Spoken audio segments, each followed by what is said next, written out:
Welcome to the MasterYourMix podcast, helping engineers, producers, and artists create professional recordings and mixes, even from home. I'm your host, Mike and Davina. Let's get started.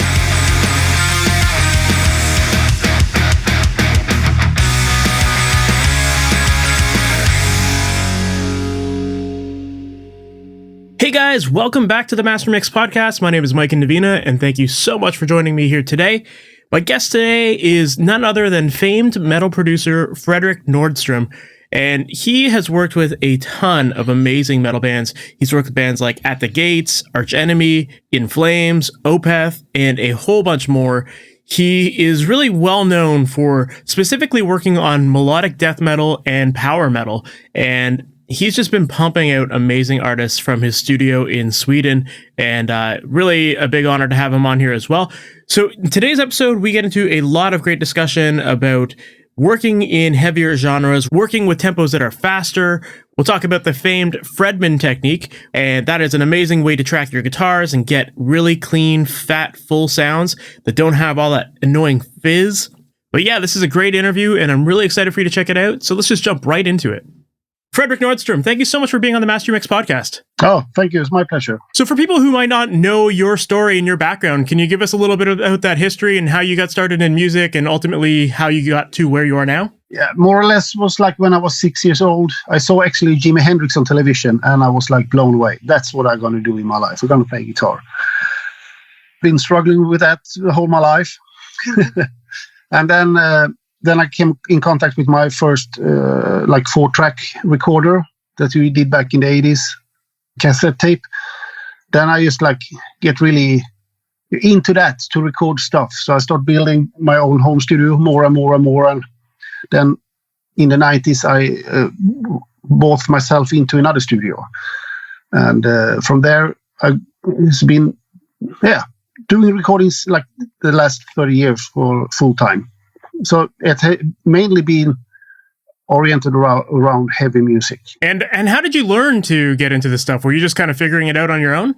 There was a book, like Recording ABC. I was reading 10 times, I think. And then I worked 12 hours per day, 7 days a week for many years. And tried out stuff. And when I was recording, I was in bed thinking about how to solve stuff easier. So it's been a lot of thinking.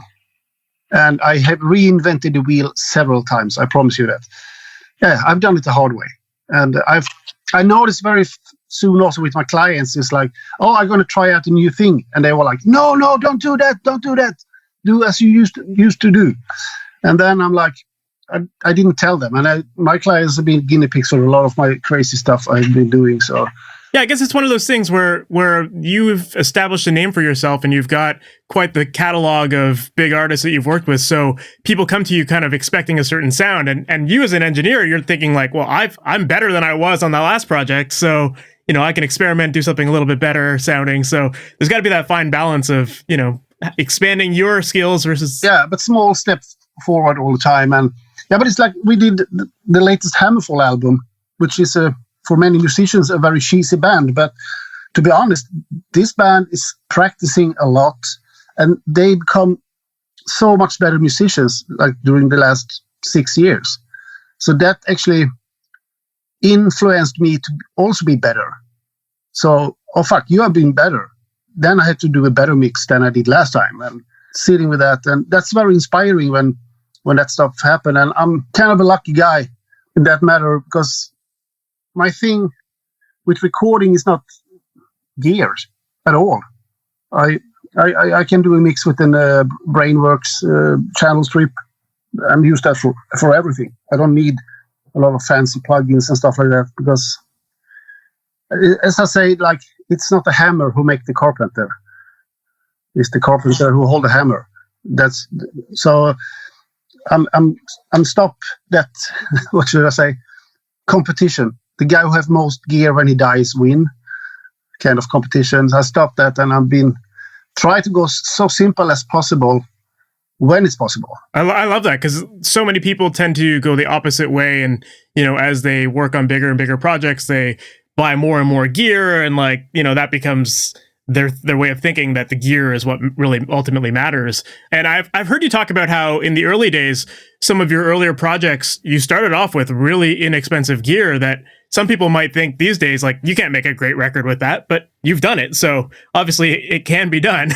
And, and I was wondering, now that you have more experience and you've built a bigger facility with maybe slightly better gear, maybe not a whole lot of gear, but maybe a little bit more upgraded preamps or compressors or whatever, that kind of stuff.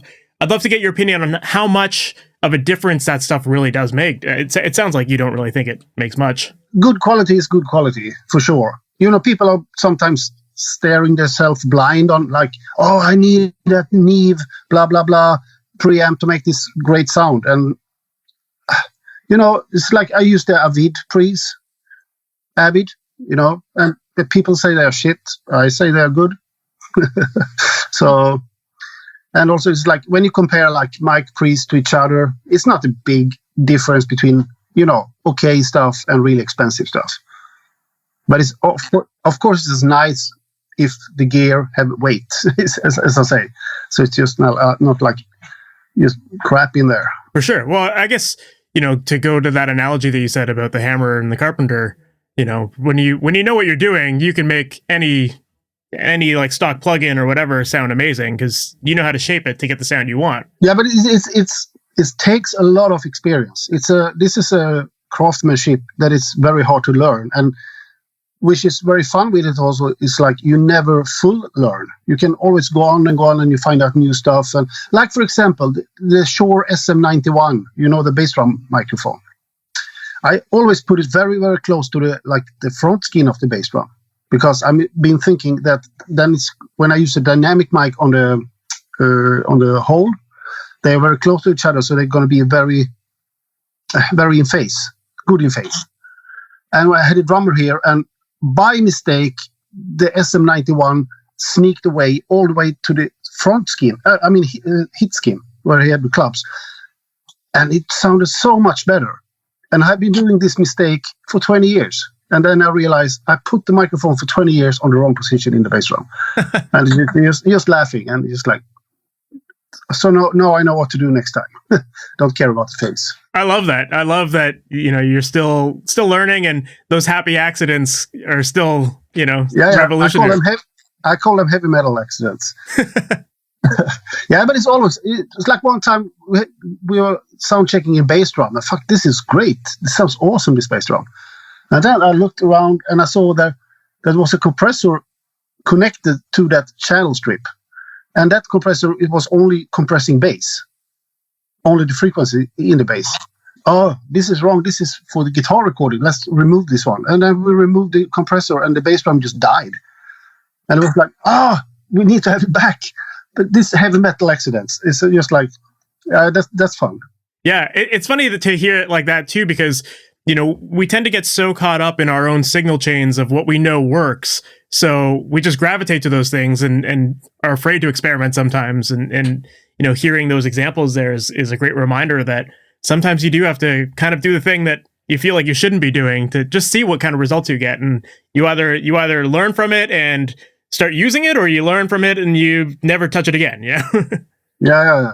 That's awesome. Well, you've been making records for over 30 years now, so I was curious to get your opinion. You've got a lot of experience. What has made the biggest impact, in your opinion, in the quality of your productions? A good room, actually. For tracking or for listening? For both. Especially listening, actually. It's like 2000, we built a really good control room with, good sound isolation, with diffusers and all that stuff, constructed by a Swedish guy called Ingmar Olsson. He had made like Sherion Studios and a lot of these studios. With that, suddenly we had like the bass was there and you could control it, because if you don't have a proper room, the bass will be very hard to control. The high frequency and mid range is okay, but when it comes to bass, it's just like a guessing game if you don't have a good room. So I think the room is very important. And the speakers, of course. I used to change my Genlec speakers to Neumann. The new speakers I really like. But I'm going to reconstruct the room after those speakers. So, but that was the plan that what I should do actually right now. But because of this COVID shit and all the cancellation of recordings, I have to go back to noodles. Yeah, it's interesting that you say that because, yeah, I think there were a lot of people do make the mistake of choosing the wrong monitors for the room that they're in. So if they're in a smaller room and they've got big speakers that are super powerful and really beefy, like having great monitors in a shitty small room isn't going to help you. So you kind of have to find something that matches. Yeah, and also it's like just every time people start building a studio, I just tell them stop straight off and call up an architect that can help you, that are specialized on studios. Yeah, but they take like $70 per hour. Yeah, but you're going to spend $7,000 on a room that's going to be totally useless instead of spending like $700 on that guy, and he help you out and tell you a little bit how to make your room sound good. Mm.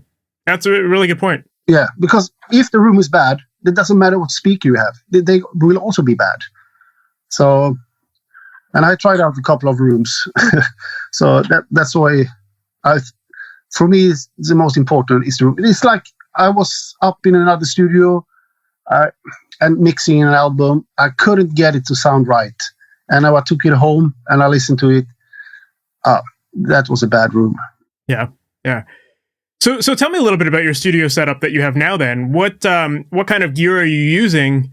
Because it sounds like you have a fairly minimal setup, but still strong and mighty. So I have this Wintec 473 model, a 4-channel, and then I have this super analog SSL. I only have 3. I'm searching for the number 4. It says have a space here for it. But then I have this Avid mic 8 channels, and the de-esser that I still find very good from back in the days, and this LA22 compressor. That's a Wintec compressor, and that's a very shitty like summing amplifier that I use actually to put my guitar mics on, and I have some amps. I'm a big fan of guitar amps. That's awesome. Yeah, it's interesting to see that because it's not you think of these big productions and big studios, and all you can think about is like racks and racks of gear and tons of fancy compressors and stuff. And you really do have a fairly minimal setup. It looks like you focus a lot more on the preamps than all of the outboard gear. Is that because are you mixing in the box primarily, or are you using any outboard? Yeah, absolutely. And like now I'm sitting with 5 different projects.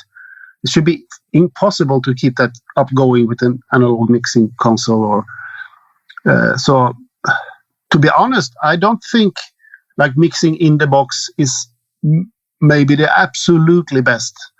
But when you have so many projects going on at the same time, people coming back and forth, and I open like 3-4 albums per day, then this digital total record work in the going 100% in the box is just a game changer for me.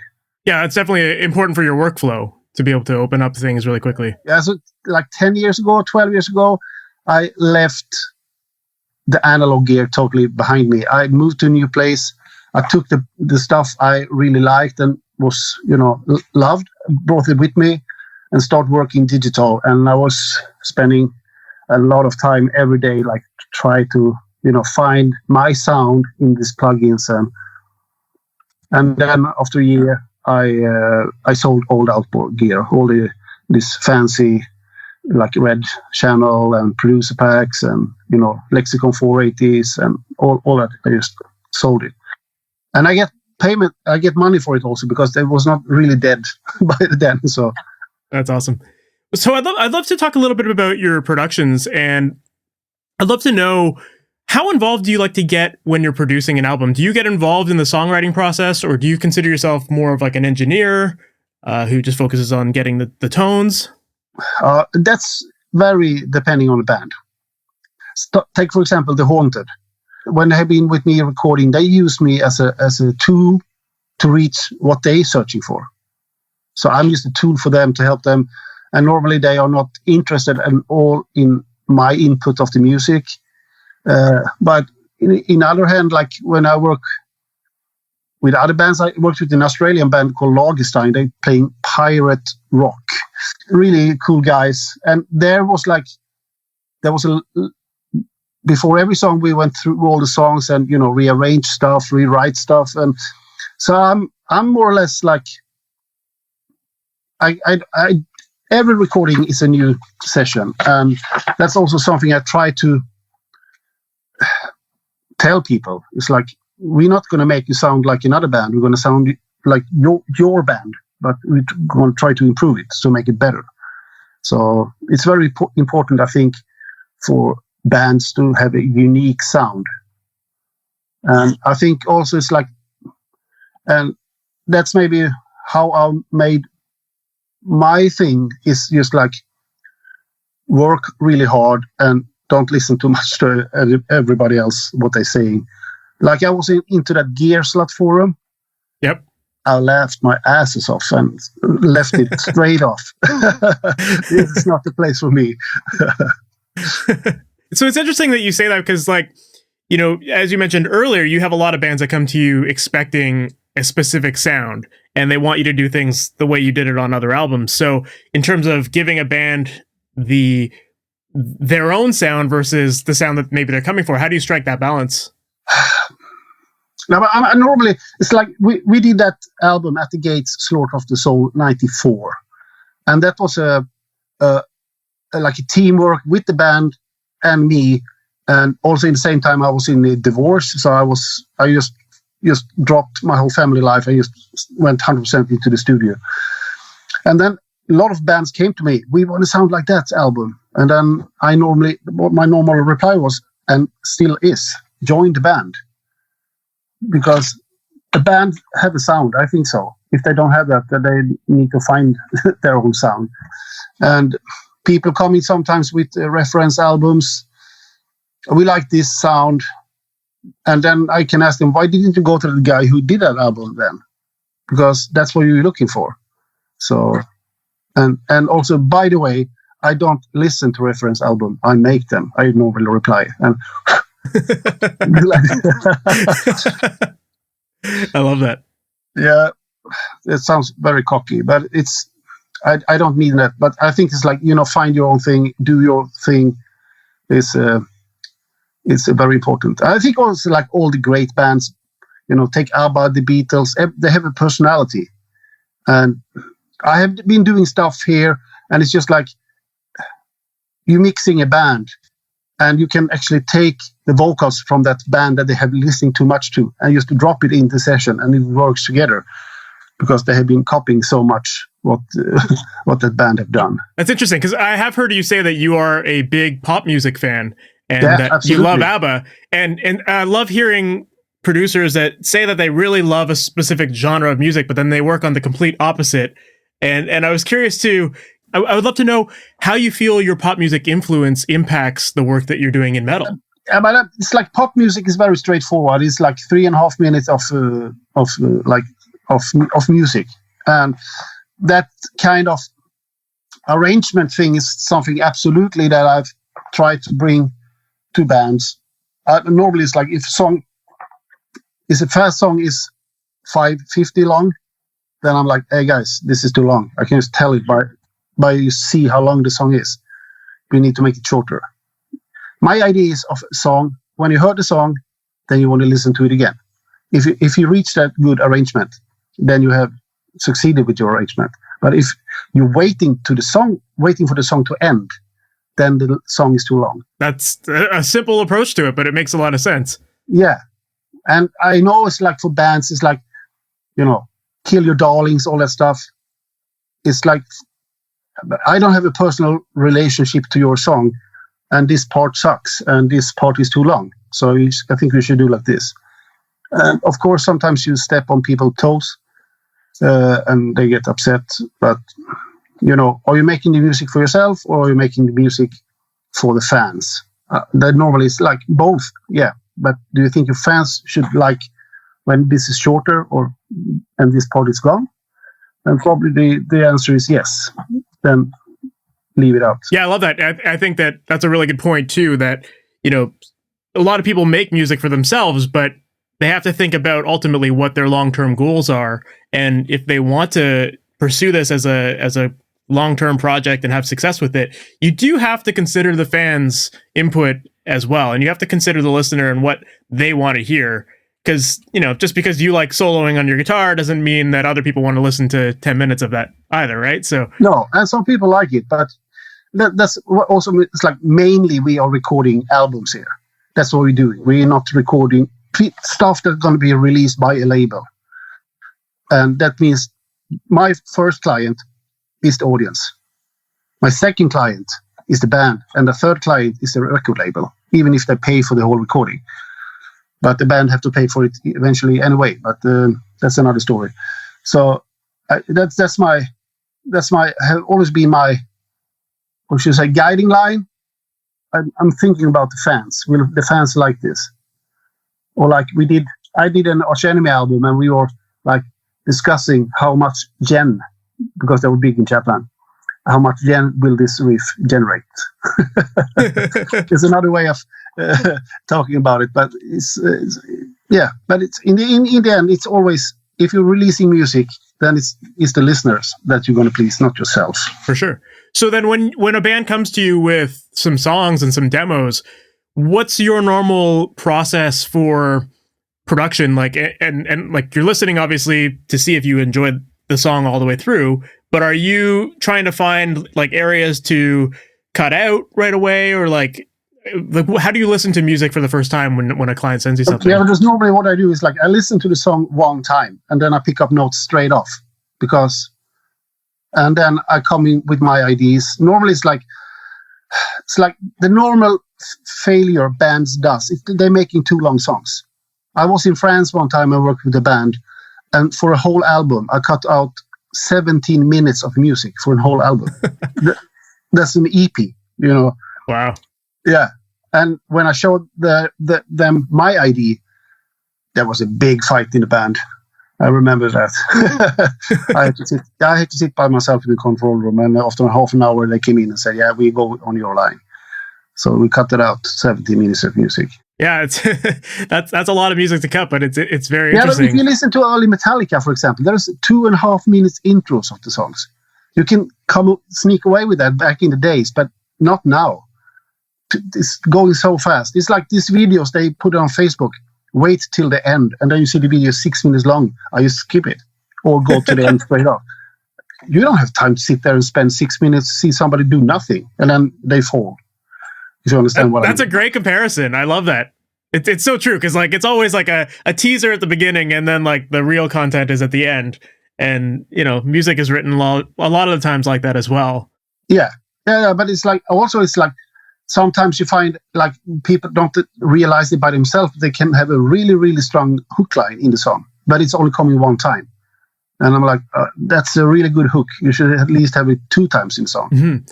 I also like that you mentioned that you only listen to the song once when people send you the demos, because really that's the only chance people get when they send it to their fans. Like, people will judge it right away on the first listen. So if you're hearing things right away in that very first listen, then so are the fans as well. So it gives you a great foundation of, what things to fix, because those are the biggest things. Yeah, but also I think it's like, as we were recording on analog tape, when I started the studio in the 89, 90, and we did that up until 2000. And I was like, I told you, I was working 12 hours per day, 7 days a week, and more or less. I have to, when you're sitting with the tape recorder, I didn't have any tape operator. I did everything by myself. I was putting up mics, doing everything, and also taking care of the remote control for the tape machine, which means that you have to always be very focused what's happening with the music. You cannot sit there and dream about girls or something, and then you do a mistake and then you press under button. It doesn't work like that. You have to be there. So I think I learned up a skill of listening to music just straight off. Just listen, like one time.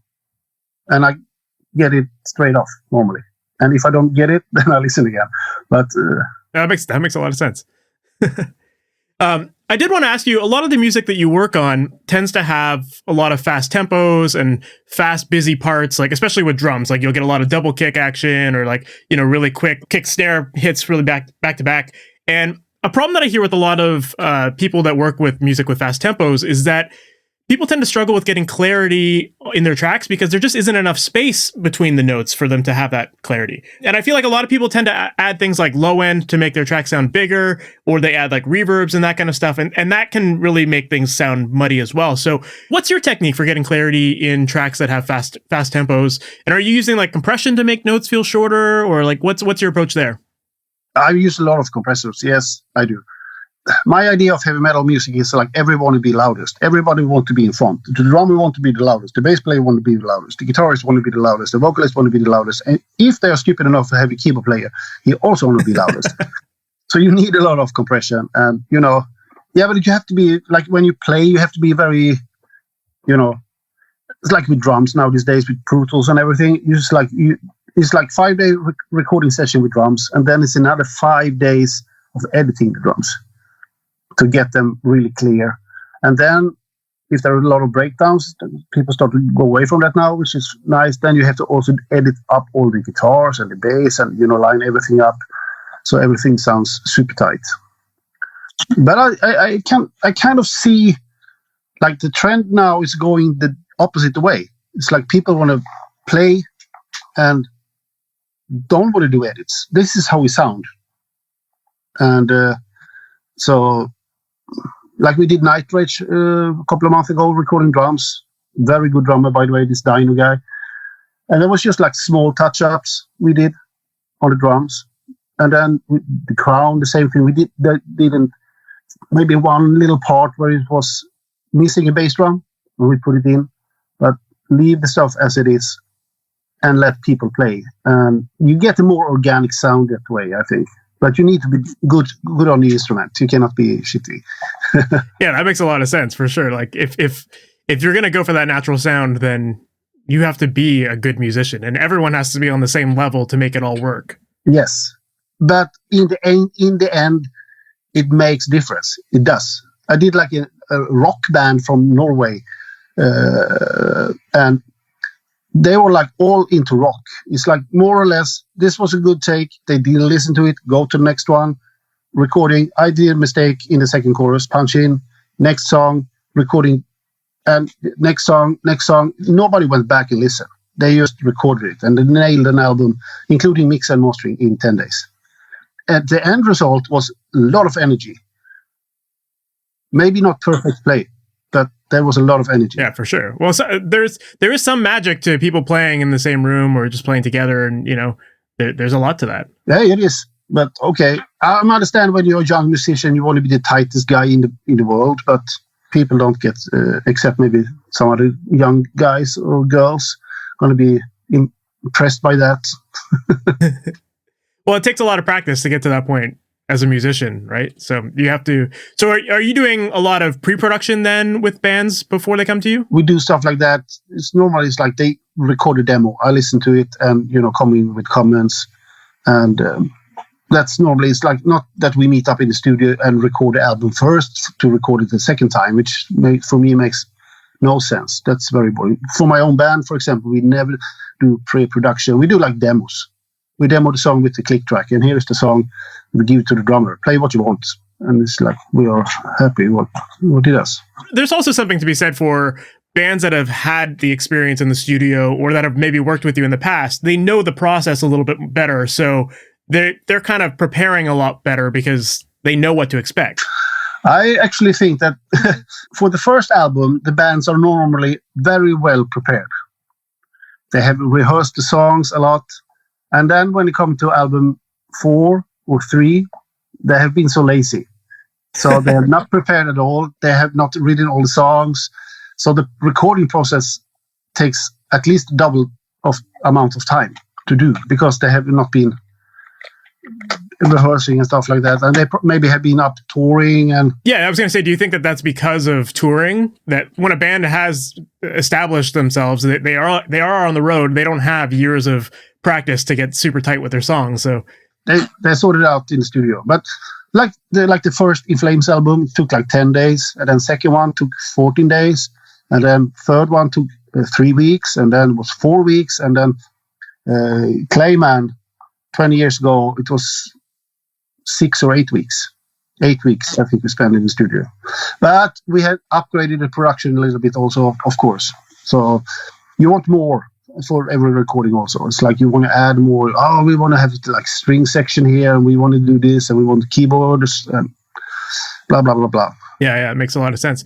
And so you had talked about editing earlier and how that was an important part of keeping things really tight. Do you find that you do edit a lot, or are you...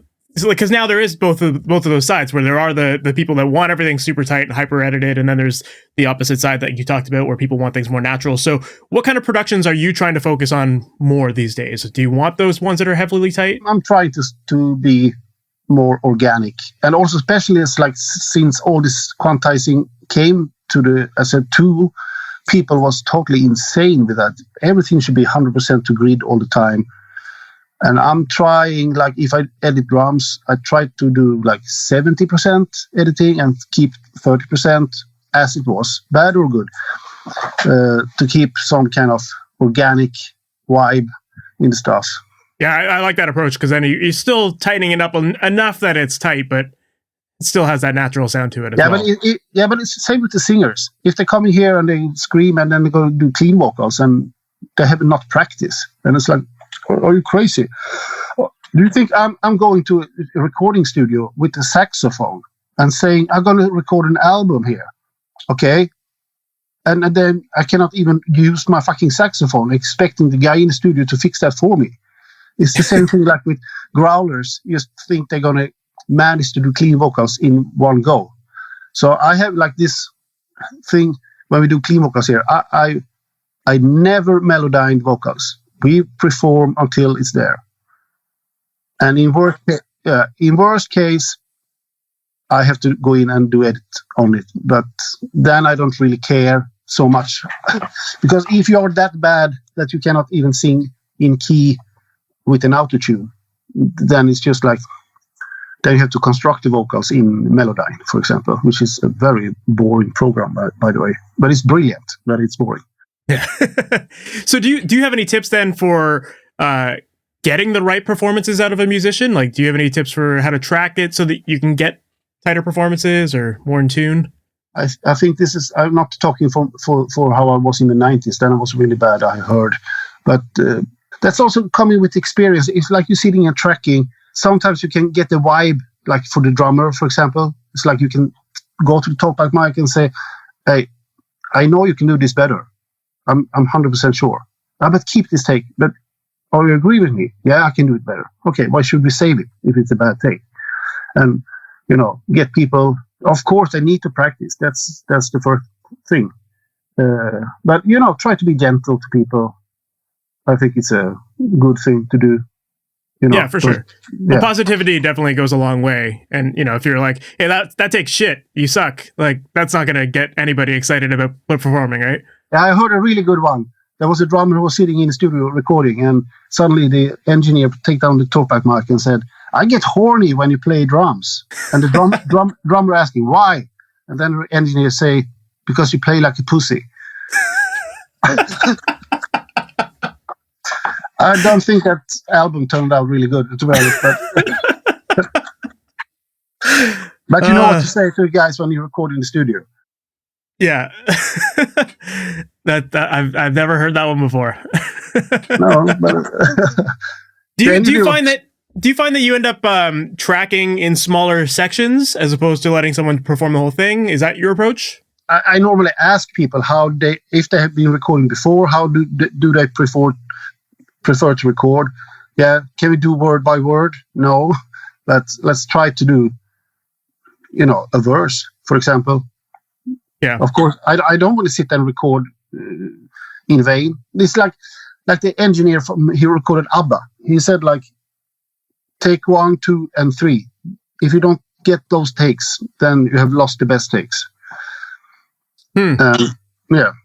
Do you think is that because people are giving their like pure emotion into those first few takes, and then after that they just get exhausted? Can be, yeah. You're starting to like thinking about stuff, and you get more and more into that, and you get more and more advice from people. Do that. Can you try to do that? And then people like my singer in my band. He's like he get instruction from somebody, and he sings that terrible. And I said, Niklas, just do your thing. And then he does his thing, and it just sounds great. So, but it is, have fun in the studio. It's like, you cannot just say have fun and force fun, but, try to have fun in the studio, for sure. Yeah, absolutely. And like for mixing, don't sit there for 8 hours in one go and mix.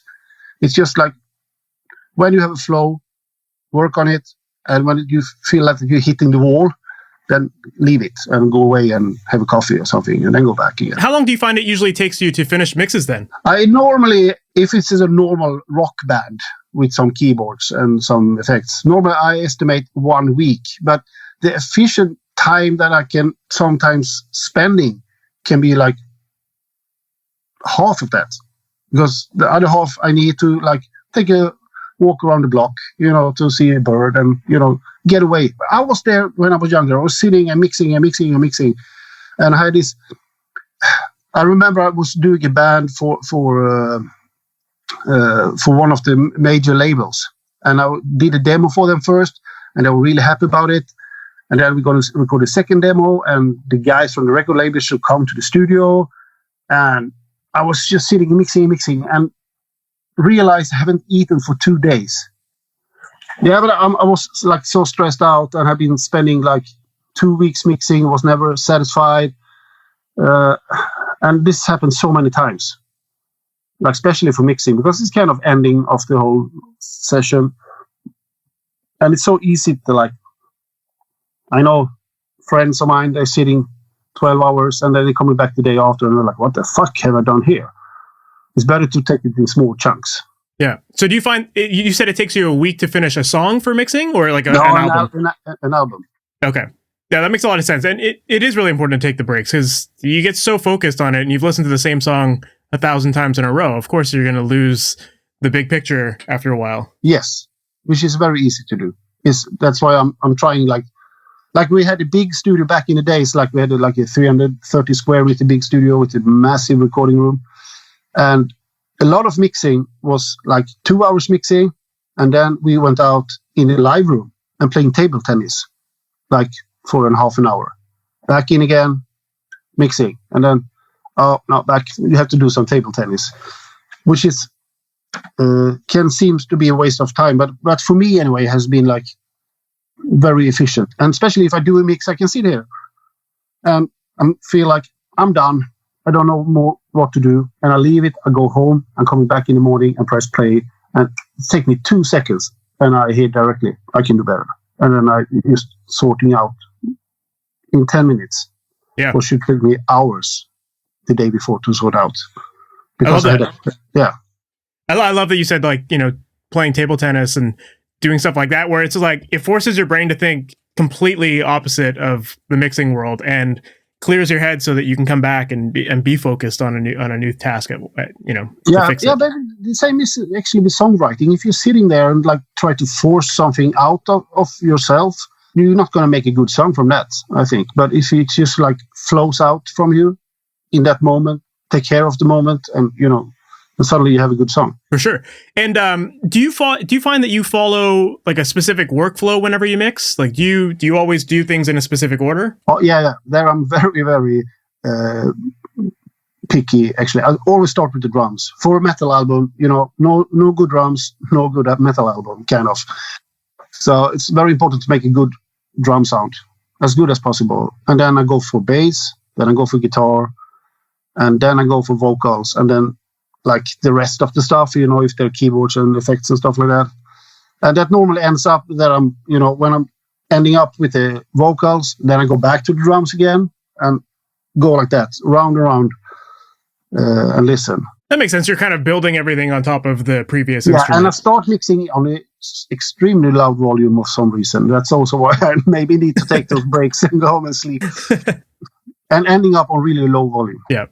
And I'm assuming all of the editing and that kind of stuff, that's all done before you get into the mixing stage? Yeah. If I'm going to mix an album, I'm going to mix it. I'm not going to sit there and tune vocals. That should be done before.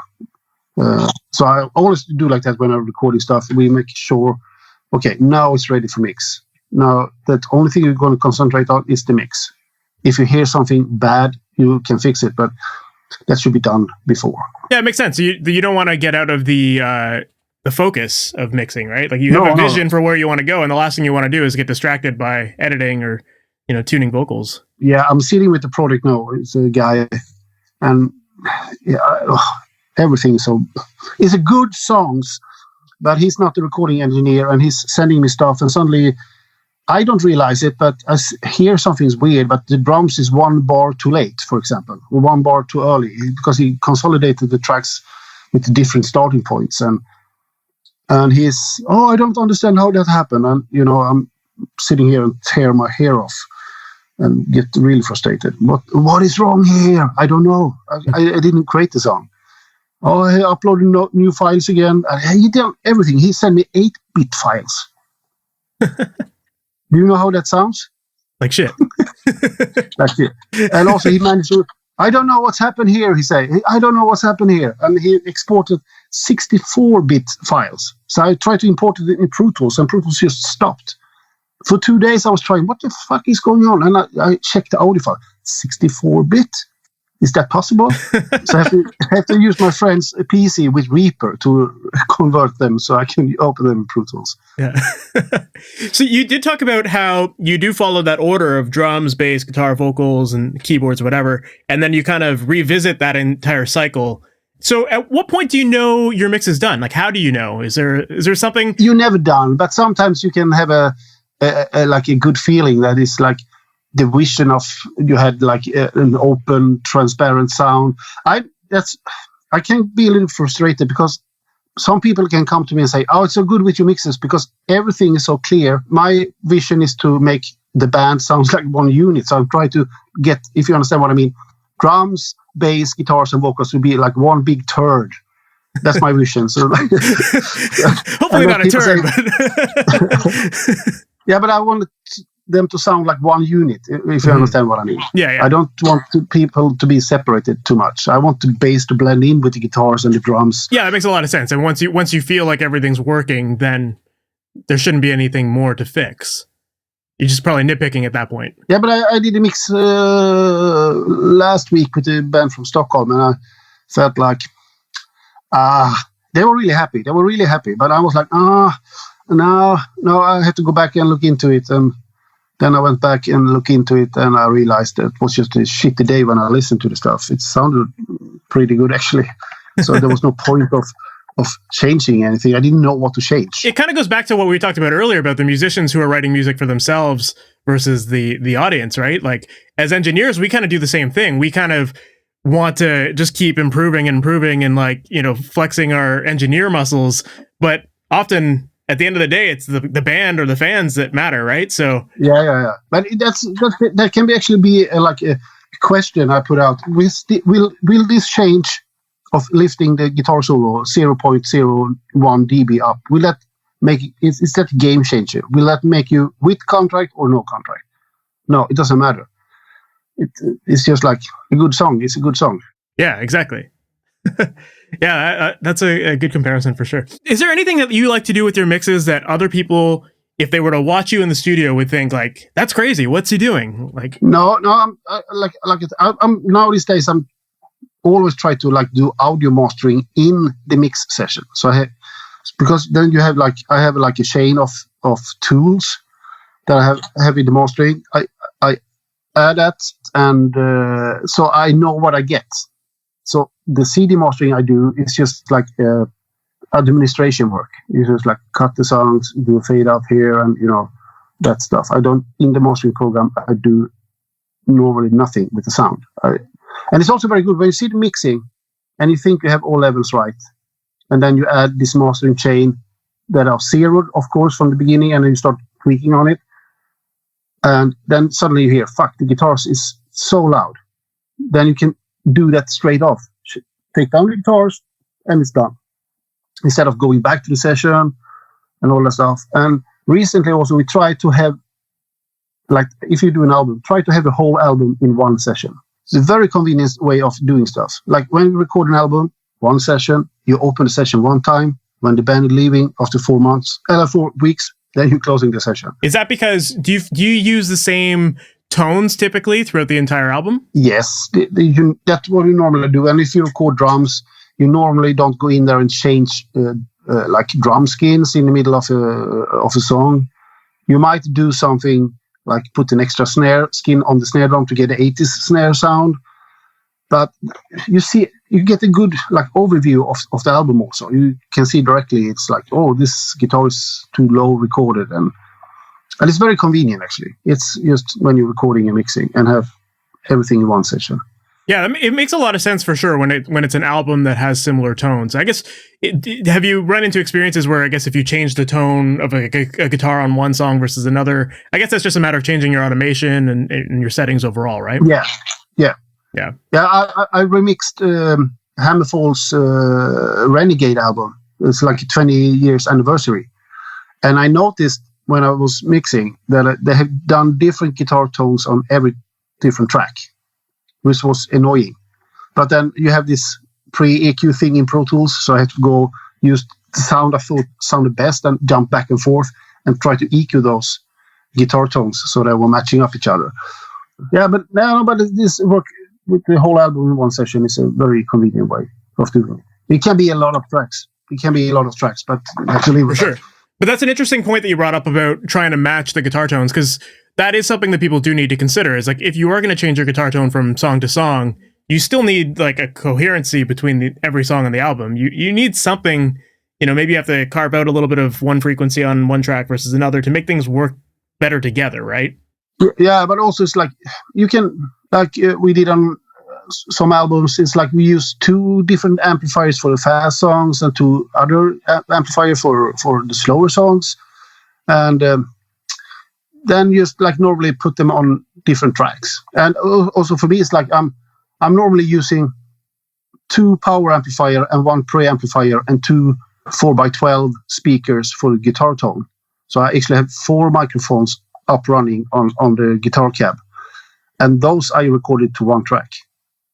I don't want to have 4 different tracks. That I had an option later on that I can, change the balance between these 4 tracks. I do that straight off.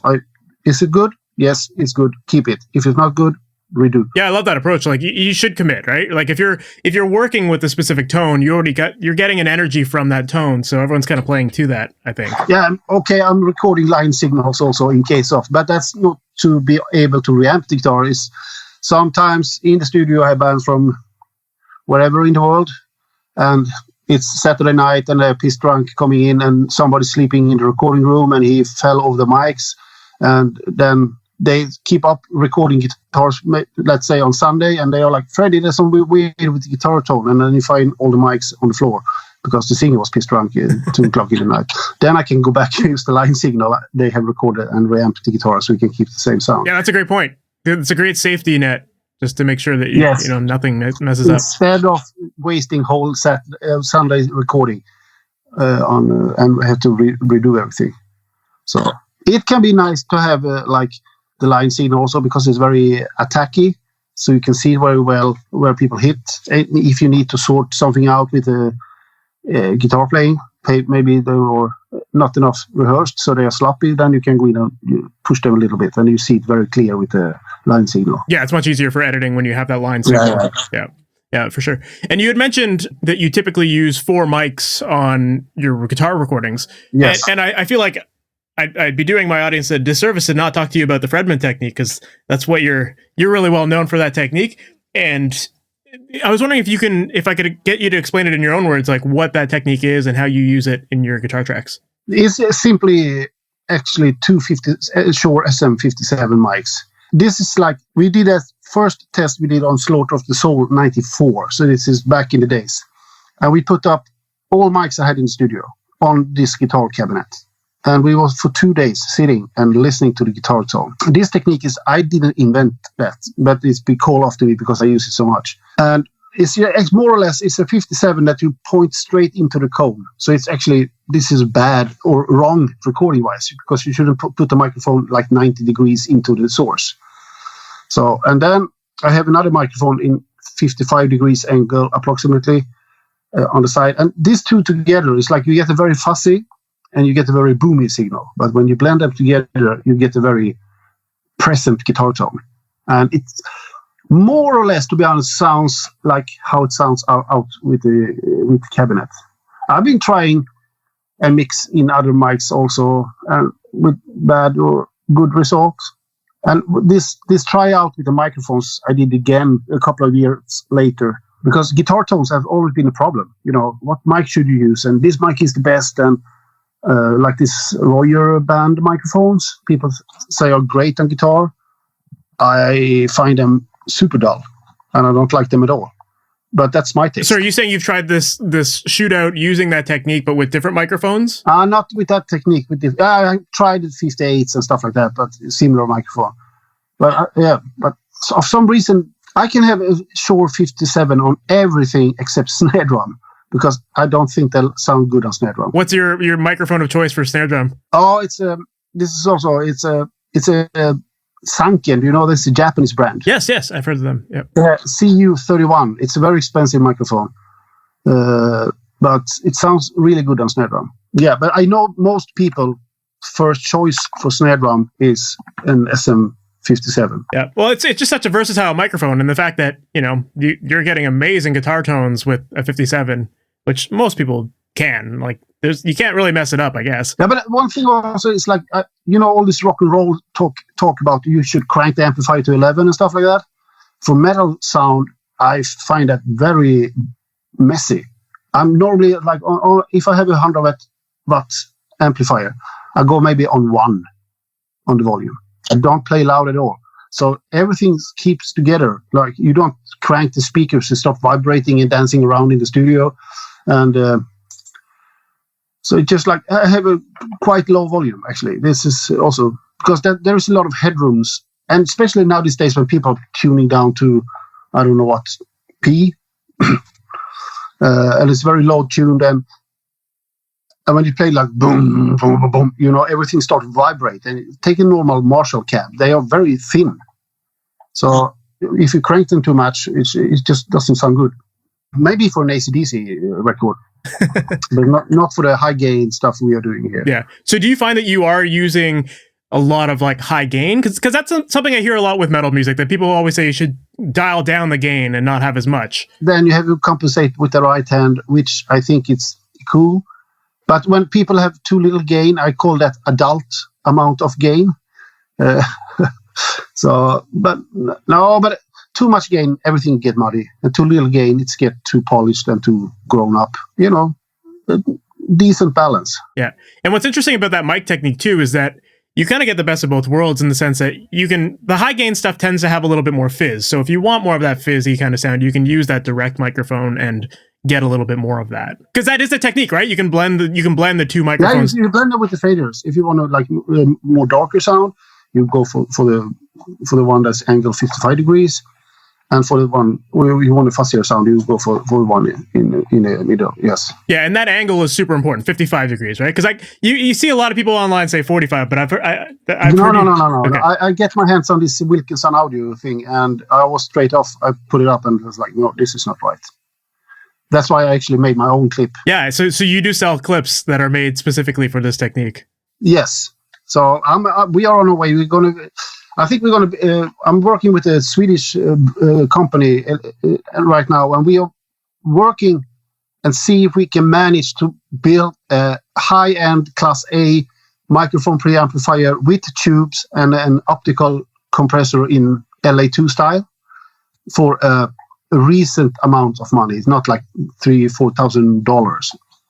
That'd be amazing. Yeah. So try to get something, not too many futures and stuff like that. It's very straight on, good sound quality in to your DAW or whatever you're going to record on. So, but I think like the tube, I'm a tube guy. I like tubes. That was the hard thing for me to sell, was like my tube tech stuff. Yeah, there's something to tubes that definitely sounds nice and warm. Yeah, somebody explained that to me.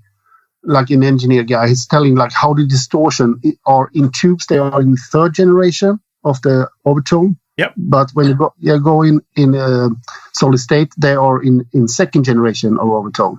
So it's a different kind of distortion. Mm-hmm. It's a little higher up. Yes, but also it's like like all this, these maximizers and, exciters and stuff like that. They make the sound clear by adding distortion, which sounds so weird. But actually, that's what they're doing. They're adding distortion to make stuff more clear. I don't know how it works. It's the human ear.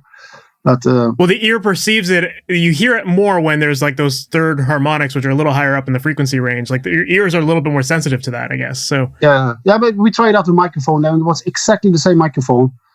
And one was driven by tubes, and one was driven by this FET technology, the discrete class A, whatever you call it.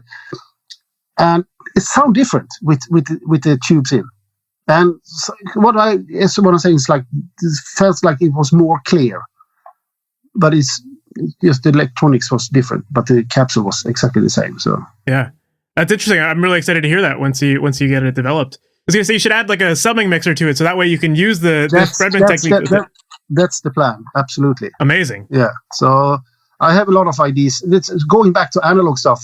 I'm starting a company called Fredman Digital, and now we're going analog instead. But it's just like but it's try to fun stuff. It's like the Fredman clip. It was a fun thing. I mean, we spent like $500 on a printer that can print in 2 colors, which didn't work. And I was like, okay, but if we can get money back enough so we can pay for the printer, I'm happy. And I'm overwhelmed. It's like we sold 1,000 copies of that clip already, which was like, it's not a high profit thing, but it's just the fact that it's fun.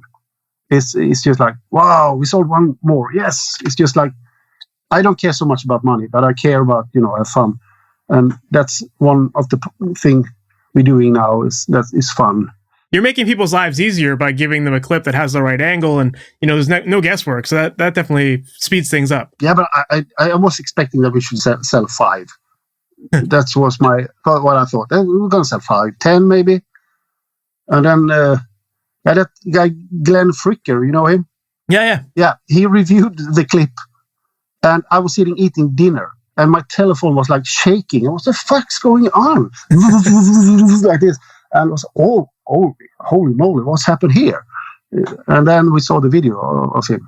And he's a very cool guy, by the way. I love his videos when he's like screaming on everybody in the band, especially the bass player. And I'm thinking, who dares to go to that guy and record? Yeah, it goes back to what we were talking about earlier. I use his videos on my website. Don't fuck it up when you're exporting tracks to send it to the studio. And he's explained it like very well for people, but it's like people get scared sometimes. Oh, he's a very angry man. I love it. Yeah. Well, sometimes you got to be brutally honest, and then sometimes you have to be a little bit more on the nice side. Yeah. There's a time and place for both. Yeah. No, but I love his stuff. What he's doing. But he's like you say, honest. Yeah, for sure.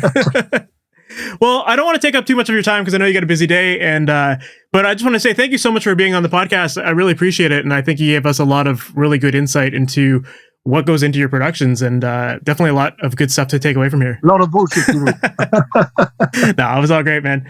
Well, thank you again, and I really appreciate it. Oh, no, my pleasure. So that was my conversation with Fredrik Nordstrom, and that was a great conversation. I really like that he brought up some important points about just taking your time when working on projects and taking breaks when you're mixing or spending a little bit more time to get the right performances and just do it right. I think that that's definitely a major part in why his recording sounds so great, why his mixes sound so good. And, it's something that we all need to keep in mind, because if we're just constantly rushing through projects, it's going to eventually affect the work and kind of degrade the quality that we get. So it's really important to take breaks, and I like that he touched up on that.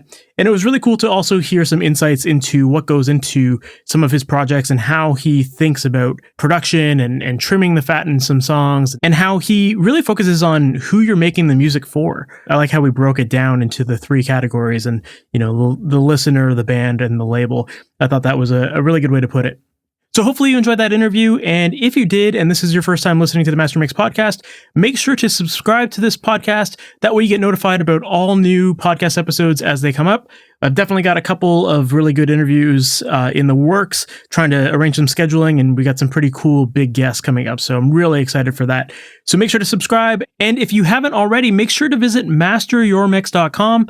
That's a site where every week I put out new tutorials, tips and tricks, and podcast episodes, and a whole bunch more dedicated to helping musicians create pro recordings from their home studios so that you can showcase your talents in the best way possible. So once again, visit MasterYourMix.com. And on the website, I'm giving away my Ultimate Mixing Blueprint, which is a guide to using EQ and compression in your mixes to help you get results faster. So that's a free download. All you got to do is visit MasterYourMix.com, and you can download it for free. So that's it for today's episode, guys. Hope you enjoyed that, and look forward to talking to you in the next one. Take care. Thanks for listening to the Master Your Mix podcast. To have your questions answered, submit your questions to questions@masteryourmix.com. Please go to iTunes and subscribe and leave a review. And for more information on how you can improve your mixes, visit MasterYourMix.com.